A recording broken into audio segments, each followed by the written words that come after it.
Good morning, everybody. I'm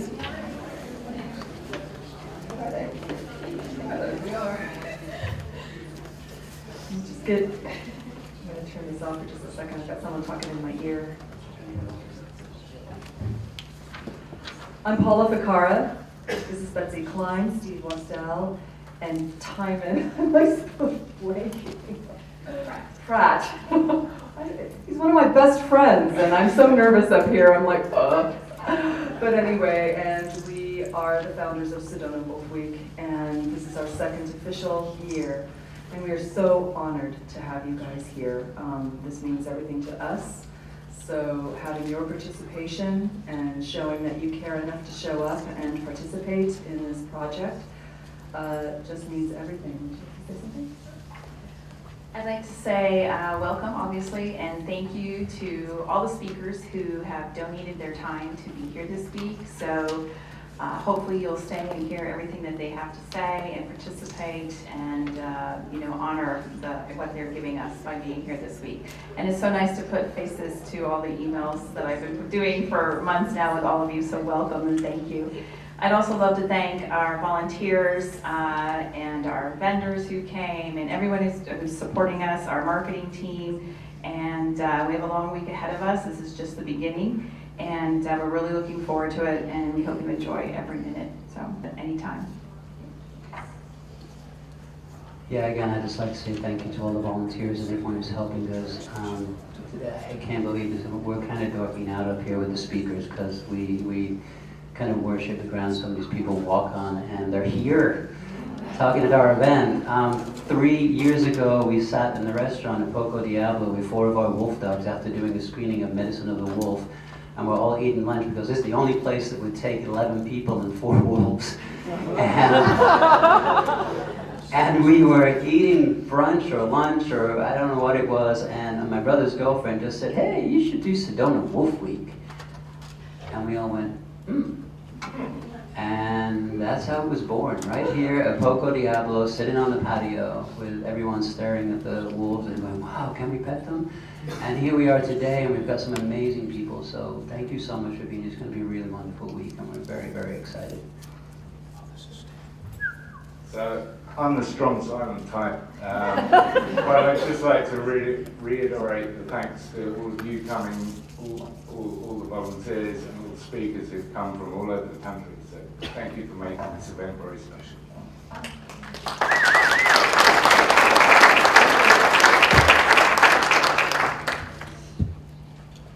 So, let the week begin. We're going to start with a lecture by PlanB to Save Wolves. PlanB is founded by Betsy and Timon, and they have some really, they haven't existed that long, to be honest. Betsy and the 3 of us actually volunteered at a wolf rescue in California for a short time. And we never really worked on each other's days, so we didn't know each other that well, but we knew the other one existed. And then as time progressed, we kind of moved on and jumped off the cliff and started our own organization. She fell in love and moved to Sedona. But you know, the one common denominator was the love of our planet, the love of our wildlife, and especially the love of the wolf.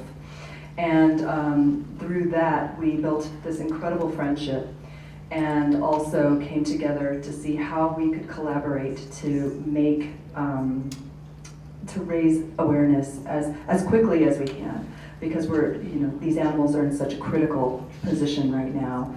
And so PlanB was born how many years ago? Not that long. Officially the end of 2016. So, and the amount of work that they've done in that short a period of time and the successes that they've had are astounding. These people are just beyond. So I just am honored. Do you want to say something as well? I don't know how they do it. We don't know how they do it. We honestly don't. They're superhuman. And so I would like to proudly introduce Betsy. Timon's going to hide down there because he's the strong silent type. Betsy Klein, superhero extraordinaire, and one of my best friends. I'm very honored to be your friend and your partner.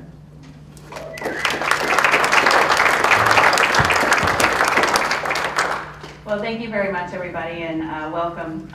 Wolf Week started for us on Sunday, and of course our neighbors, most of them love us. There's just a couple that kind of wish wolves wouldn't howl so much at 5:30 in the morning.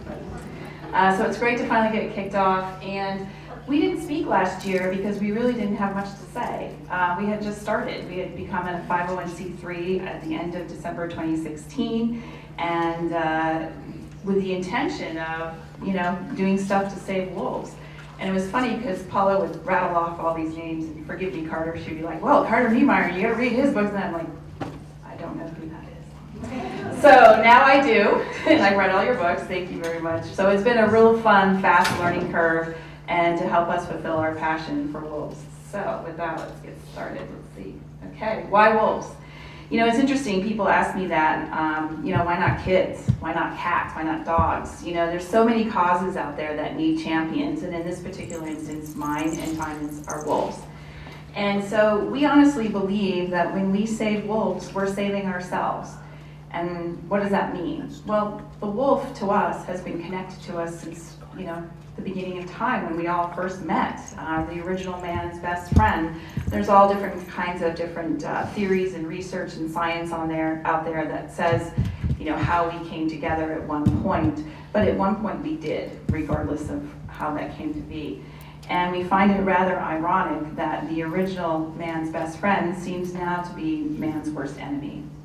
So with that said, that's why we do what we do, to help drive awareness of the wild wolf and its plight. When we say that wolves are connected to us in all different ways, they are. They're connected to the food we eat, the ecosystem, our culture, our traditions. They're connected to us because they act like families, just like we do. When you start to think about it, the connection is strong in so many different ways. So that's our answer when people ask us why wolves. Where it all began, that's me with Chance at this rescue where we all met. Sadly, Chance passed from cancer. But I had moved back to Los Angeles, and Healing Wolf is here. Where is she? So I met Healing Wolf in 2012, her pack of 4, and that was it. I was done. And so ever since then, I've dedicated my life to trying to do something for these amazing creatures. When I moved back to Los Angeles, I started working at this rescue, and I was literally hands-on. So people thought it was so glamorous. You're working with wolves, you're working with wolves. It's like, yeah, I'm up to my elbows in raw meat in January when it's freezing.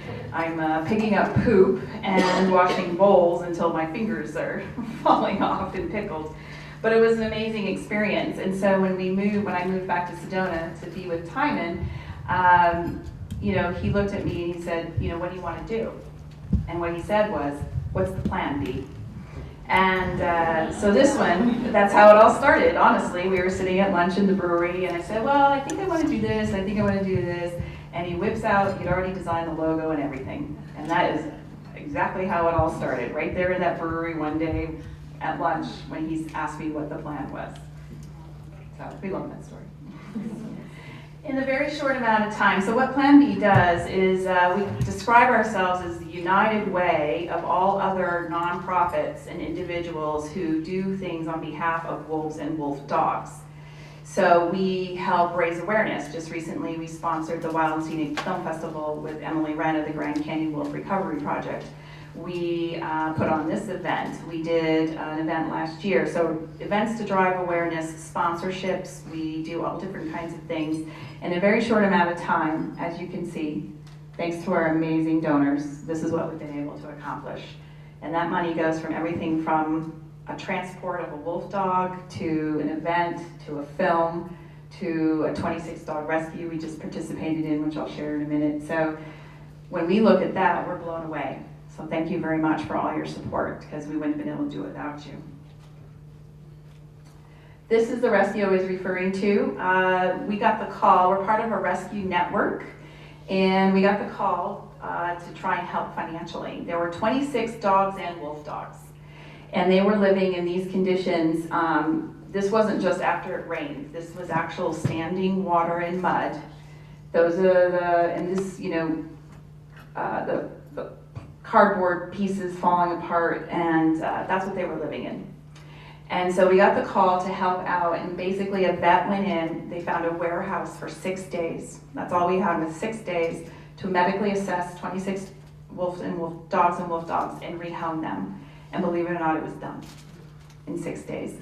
All of them saved, none of them euthanized, all treatable. So we consider that one of our biggest rescues, and I'm very proud to say we participated in that. We really just funded it. There's a lot of people who put a lot of effort into it, but to be able to write that check, I love opening the PlanB checkbook because we get to help all these animals. This little guy, Coyote, not wolves, but that's okay because we're all about wildlife in general. This little guy had been rescued by a family. He had puncture wounds all in him. He was about 3 weeks old and his umbilical cord was still attached.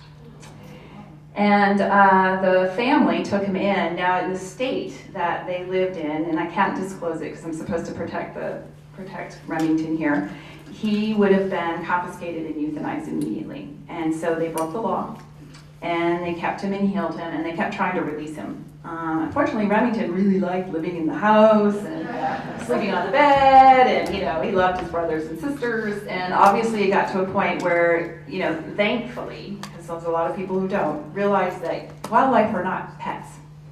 And so they reached out, and we helped fund him. He is now living happily ever after in a wildlife sanctuary, and they're actually trying to make a love connection with him and another female coyote. But what's interesting about it, it was the fastest fundraiser we ever had. We put it on social media, and I think we had the entire money to transport him and everything within 4 hours. I mean, the response was overwhelming to little Remington here. The other thing we do is we try to educate locally on the importance of not calling a dog a wolf dog. That is a death sentence in most cases. So you'll see here on the screen 2 dogs. And we've been working with a guy locally who's called Pets Return Home. It's a no-kill. He takes all the dogs that are on their last chance. He goes into death row and shelters here, and he pulls them, and he rehabs them. So he contacted us because he said, I think I have 2 wolf dogs that were about to be euthanized, and we need to know. So I had my guess at which one was the wolf and which one wasn't, or had wolf. But what we did, just to be sure, was a DNA test, because I want to go back to animal control in the shelter and do a little education, so I needed that validation, that proof.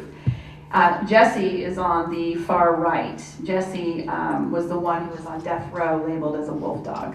Timmy is on the left. Timmy was, unfortunately, his elderly owner died, and he was running feral in the yards. And squatters had taken over that property, and it was a really ugly situation. So I'm guessing, who wants to guess which one has wolf in it? Yeah, go ahead. Black. Timmy or Jesse? Jesse's the female, Timmy's the black male. Good job, yeah. So when I walked away, I said, Jesse has no wolf, Timmy has wolf. And sure enough, Timmy's 50% gray wolf. Jesse is 0 wolf. So her life, and that's what, circling back to my original point, is putting out the education, the importance of not, first of all, people bragging that they have a wolf dog when they don't, or just bragging about having a wolf dog in general can be a problem, but shelters, educating the shelters so they can better understand how to identify an animal that may have wolf in him. The funny thing about Timmy, which you don't see here, he's this big. He's got the shortest, squattest legs, and so when I was telling people he had wolf in him, they're like, no, can't possibly have. So that's something else we do locally. Bones was a 4-month-old, and this is the reason why I'm talking about Bones. This is a very common rescue situation. Is a wolf dog puppy. Trust me, I know. We adopted 2 of our own, who you will hear all about and see in a little bit. 4-month-old wolf dog puppies are like having, in my opinion, 10 dog puppies. They are needed a lot of attention. They need a lot of exercise. They need that companionship, that bonding, that pack mentality.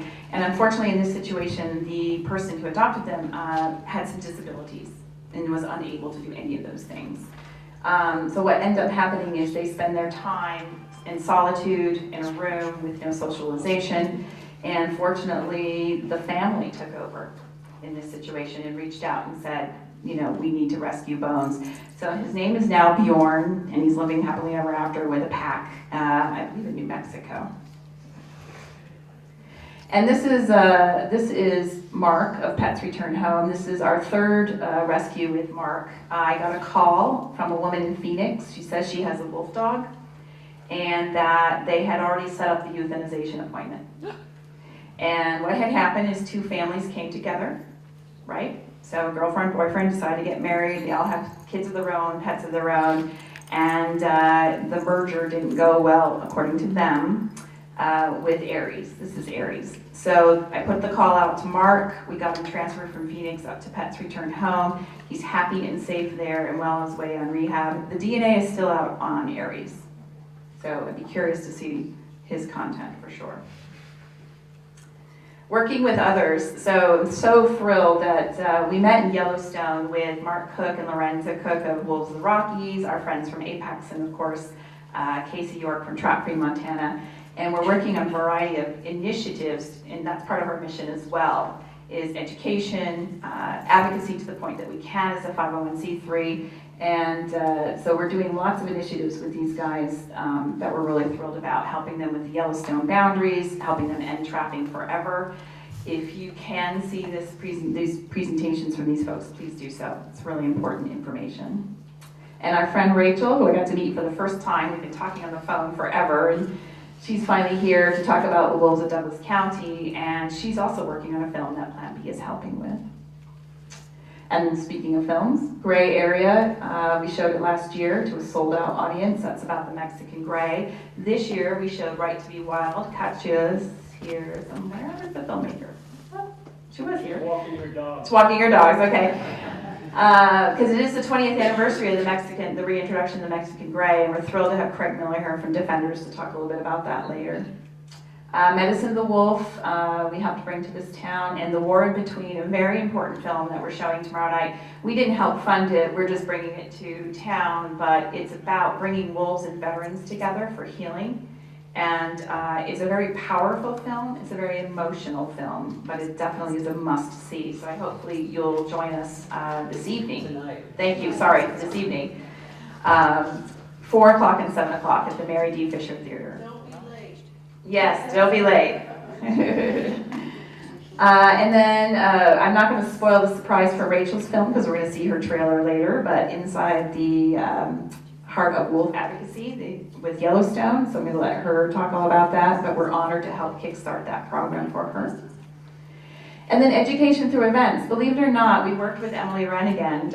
We brought a Navajo storyteller into town, and it was standing room only. And what we learned is people want to be educated in different ways, which is why we offer films and storytellers, and last year we had music and we have art, because how you learn and understand about the wolf, is different for everybody. And so this event was amazing. We did it down here, we did it in Flag, and I think we had over 300 people in attendance at both events, so it really helped bring some awareness to what's going on here locally with the Mexican gray. And sometimes we don't win. And I'm not trying to bring down the room or anything like that, but the 4 that are up here were probably some of the 4 toughest rescues that didn't happen. There is one missing that actually really did break my heart, but all of these animals were misrepresented or abandoned or abused. And in a couple of the cases, the shelter chose to euthanize them over a dog they felt that could be adopted, or we couldn't find a home for it fast enough before the shelter euthanized it. So the point of this slide is, doing some regulation with breeding of wolf dogs or not breeding them at all, that type of thing. If you're going to take on that responsibility, or if you know someone who says, hey, it'd be really cool to own a wolf, educate them on why that's probably not such a great idea. And the one that's not up there, ironically, was named Little B. And he was in Montana. And I worked with Casey and a few others desperately to try and find a home. And the shelter, unfortunately, euthanized him earlier than they said they were going to. And so you know how some of them just kind of break your heart. And that one did, probably because his name was B too. So, but we worked really hard. There was a Memorial Day, I was on the phone at 7 a.m. desperately trying to call anyone and anyone to save a wolf dog in, I can't remember what it was, Illinois or something like that. And, that's what we do. That's what we do. And sometimes we don't get it right. So, you do the best of your ability to check out organizations, you check out their EIN number, you make sure they're on the up and up.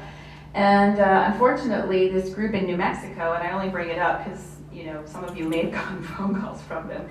They say they're a sanctuary, but they're actually not. And most of these are not wolf dogs, they're huskies. And what they do is they breed them and sell them as wolf dogs.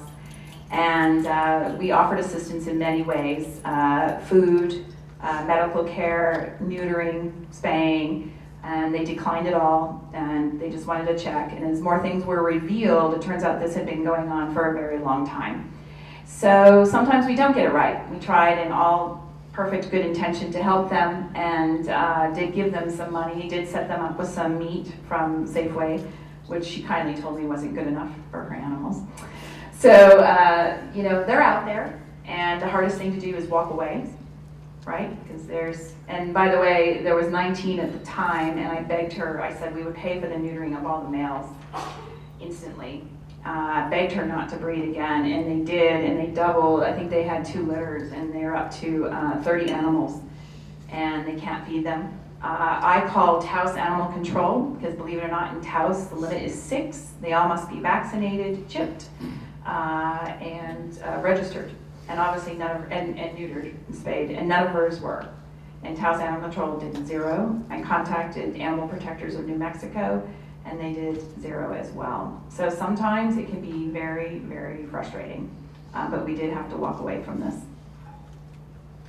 What the future holds, later on today we're going to talk about I Am Wolf Nation, so this is just a little teaser, but what we thought was just going to be some fun, helping some people out, raise a little money, has evolved into this national advocacy platform. And I never in a million years thought we'd be funding over $100,000 in such a short amount of time. So we're growing leaps and bounds, thankfully. And how you can help. Donations, obviously, of your time and your money. Monthly giving, join our board. We're fledgling, we just started. We have 1 board member, where's Sally? There she is. So we're just starting out and building. So if you're interested, please let me know. Book a presentation. We've done some presentations lately. Believe it or not, Joanne set us up with the Sedona Car Club. And I'm thinking to myself, well, the car club's going to be interested in anything we have to say. And they filled the room, and the questions went on forever and ever and ever. So, the appeal of these animals is widespread, and most of them didn't even know that we have, what is it, Craig, maybe 50 and change, Emily, of Mexican gray wolves here in Arizona. I mean, they had no idea how endangered this species was, or that we even had them in Arizona. So a lot of eye-opening presentations. If you think that's something that an organization or a school would be interested in, let us know. Sponsorship of the various things that we do. Speak up and reach out. So that's actually most important to all of us, including Steve and Paula, which is why these presentations are free. We want you to come, hear this information, and spread it, tell everyone you know, and start saying enough is enough. What's going on with our wildlife right now is completely unacceptable, and it's our wildlife. So let's make sure they know it, that we want them protected. And join our pack and lend your voice, which I believe I just said. So that's it for us. If you'd like to, we can do a quick Q&A because we can bring in, actually our most favorite rescue of all, we'll bring in now and we'll do Q&A. So this is Chaos in Theory. They're very shy, very shy. We never intended to adopt a wolf dog, ever.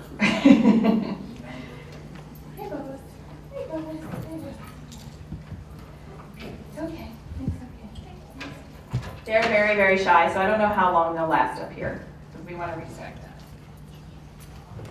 So, Chaos in Theory, the story goes, they were dumped at a food truck in Colorado, Fort Collins, Colorado. I guess a guy walked up, pulled 2 puppies, and said, "Can you please take these puppies my wife is making me give them up?"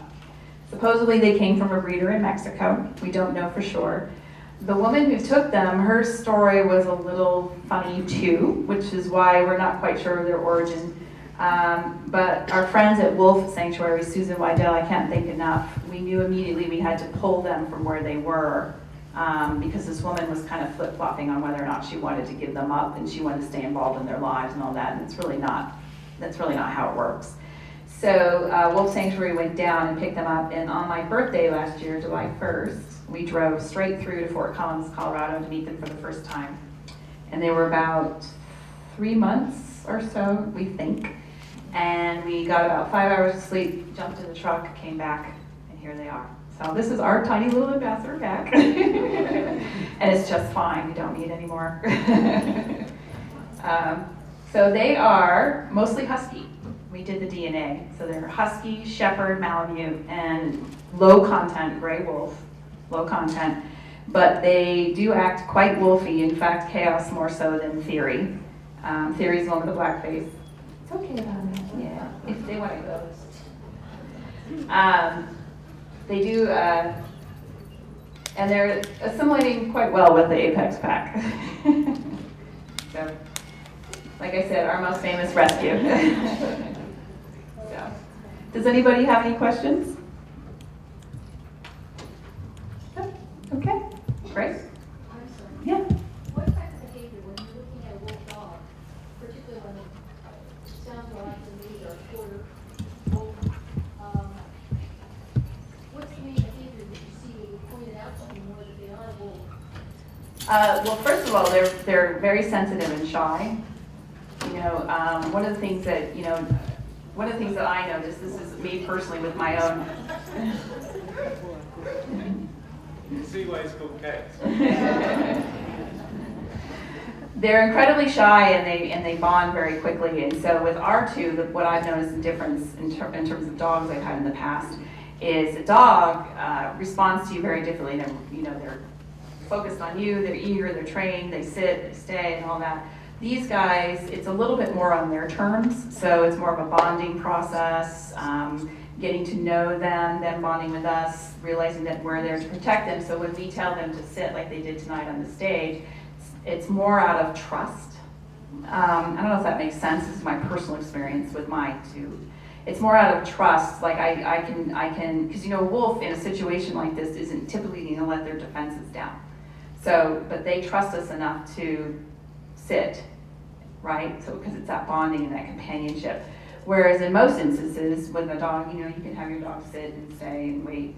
That's our personal experience with our two boys, that it took some time for them to have that trust that they had just right there. And that to us was natural. We had to build that bond. So that's one of the main ways that we see the difference in them. Yeah. Yes. Do you have any kind of percentage idea when you're talking about outreach with people who think it'd be cool to have a wolf dog, about the failure of that particular breed with people in the name of their shelter? Yes. So it's actually a question that we've talked about often, is we believe the number is somewhere between, I think we said we were comfortable saying somewhere between 60 and 70%. 60 Wow. to 70 end up in shelters, and a lot of them euthanized. Because what's interesting about owning wolf dogs is you can be in a state in one county where it's legal, and then county very next to it, it's illegal. So if the dog ran away or got loose, which can happen, they jump 8-foot fences. Some of them can. So if they get loose and they run and they get caught in another county, they are now in danger unless they can be found or traced back to the person that lost them. So the percentage is very, very high. Jessie's a perfect example of, the animal control picked her up and said, this dog does not get adopted, this dog gets euthanized. A lot of times they get turned over to shelters because owners can't handle them anymore. It really does take a special lifestyle. I'm not gonna lie. Our lives changed dramatically when we took this on. And we like it. We love that. We wouldn't have done it otherwise, but it's a lot of work for a lot of people. Yeah. Anyone else? Yes? Just could you add to what you mean by the handling of them becoming a difficulty?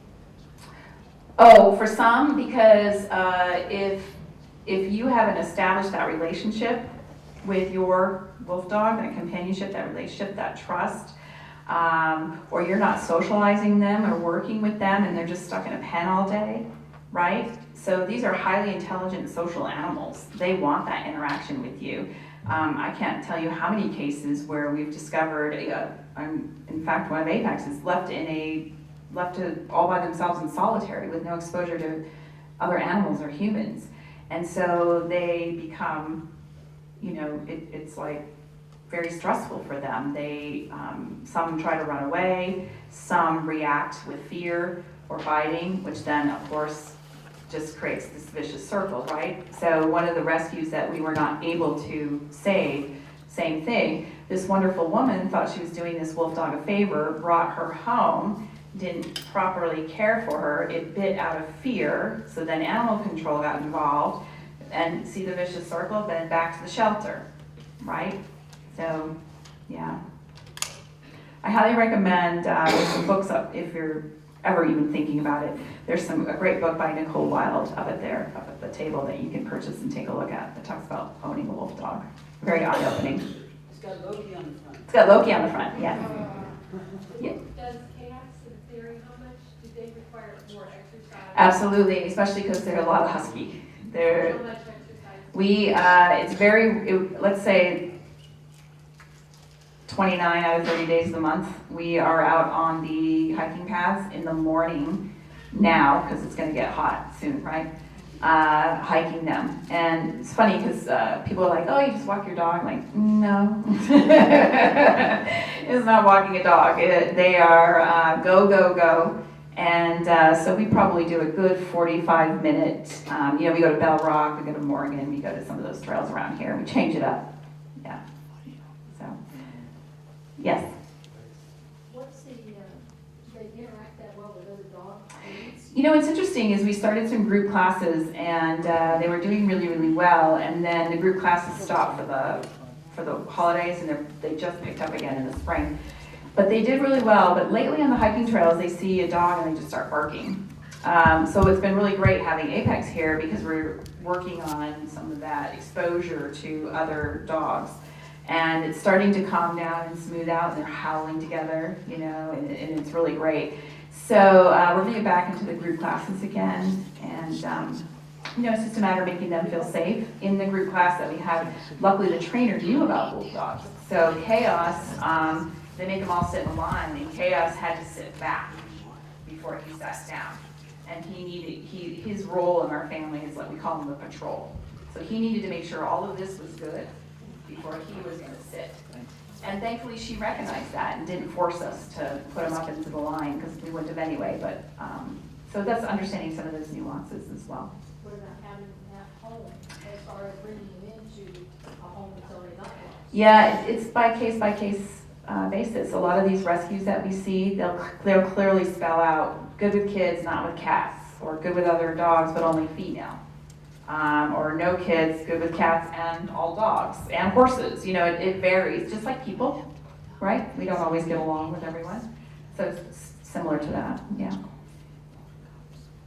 As a fairly new but very successful organization, what were kind of the best strategies in terms of building a base or donor base kind of off the bat? Well, I'm very, very, very, very lucky because I have a group of friends who invested in this with me from the very beginning because they believed in me and they knew what I had been able to do in the past. And Sally's nodding her head. I used to work at the Humane Society of Sedona here, and so I got to know a lot of people that way. And so when I started to do this type of venture, they knew me from my past, and I stayed true to my word, and I'm very loyal. And I do my very best not to pass judgment. To me, I don't care how we got here, there's an animal that needs to be saved. So whatever your stuff is and whatever your stuff is, I don't care. There's an animal sitting right here that needs to be saved. And I think because of that, that they supported us financially so that we could get off the ground, and then it just exploded. Sedona Wolf Week helped a lot as well because we were so brand new last year. It helped bring exposure to what we do. So, yeah. Anyone else? Yes? I think you missed one of your power sources. 2. Yeah. And James. And James, yes. Yes, I don't want to take up too much of your time, but my new husband, everyone, as of a few weeks ago, we had just started talking about dating. And we were sitting in a restaurant, and I was about to go have coffee with Sally and Thora, and I was like, oh, I should tell them about what I was doing in California at this wolf sanctuary, and maybe they'd want to support it. And he looked right at me and he said, well, why don't you tell them to support your wolf sanctuary? And I said, I don't know, what are you talking about? And he said, I got a whole bunch of land up by the Grand Canyon. I'll just give it to you and you can go start your own wolf sanctuary. So that's how dedicated he was, and we hadn't even gone on a date yet. So, yeah, you're right. You're absolutely right. Couldn't do it without him. So, yeah. Anyone else? Well, thank you for listening. I really appreciate it, and hopefully you'll join us in this endeavor. And we got more good stuff coming. And yeah, thank you so much.